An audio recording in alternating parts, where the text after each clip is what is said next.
Audio store next week new promo. Kathir வந்து கடைக்கு போகிறாங்க. ஏன்னா யாருமே கடைக்கு போய் தான் மாமாவை வந்து வாழ்த்தலை அப்படின்றதுக்காக நாமளாச்சும் போகலாம் மாமா அப்படின்றாங்க. வாய மாப்பிள்ளைன்றாங்க. மாமா நீ கடை வச்சு சந்தோஷம்னு சில விஷயங்களை பேச வருவாங்க. அதுக்குள்ளவே குமார் வந்து கதிரை போட்டு அடி அடி நடிக்கிறாங்க. என்னடா உன் அப்பா வந்து கடையில் எப்படியெல்லாம் வியாபாரம் நடக்குது போய் பார்த்துட்டு வர சொன்னாங்களா, மறுபடியும் நீ வந்துட்டு பிரச்சனை பண்ண அப்படின்ட்டு பயங்கரமாக சண்டை போடுறாங்க.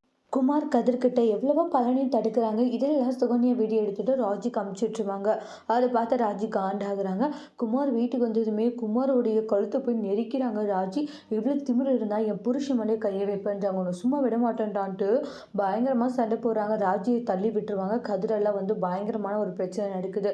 அம்மாச்சியெல்லாம் வந்து தயவு செஞ்சு விட்டுருங்க, எதுக்குடா இப்படி சண்டை போட்டுட்டு இந்த குடும்பத்தை இன்னும் இப்படி சண்டையை உருவாக்கி அதிகப்படுத்திக்கிட்டு இருக்கீங்க அப்படின்வாங்க. அப்புறமா வந்து எல்லாம் சமாதானம் பண்ணி அவங்க வீட்டுக்கு போயிடுவாங்க. இங்கே வெளியே நின்று அப்பத்தான் அழுதுகிட்டு இருக்காங்க. இந்த குடும்பம் ஒன்று சேரணும்னு பார்த்தா, ஆனால் மேலும் மேலும் இந்த குடும்பம் ஒன்று சேராத போலியே, இந்த சாகரத்துக்குள்ளே அந்த குடும்பத்தை ஒன்றா பார்க்க முடியாத போலியே அப்படின்ட்டு அம்மாச்சி அதெல்லாம் நினச்சி ரொம்ப கவலைப்பட்டுக்கிட்டு இருக்காங்க.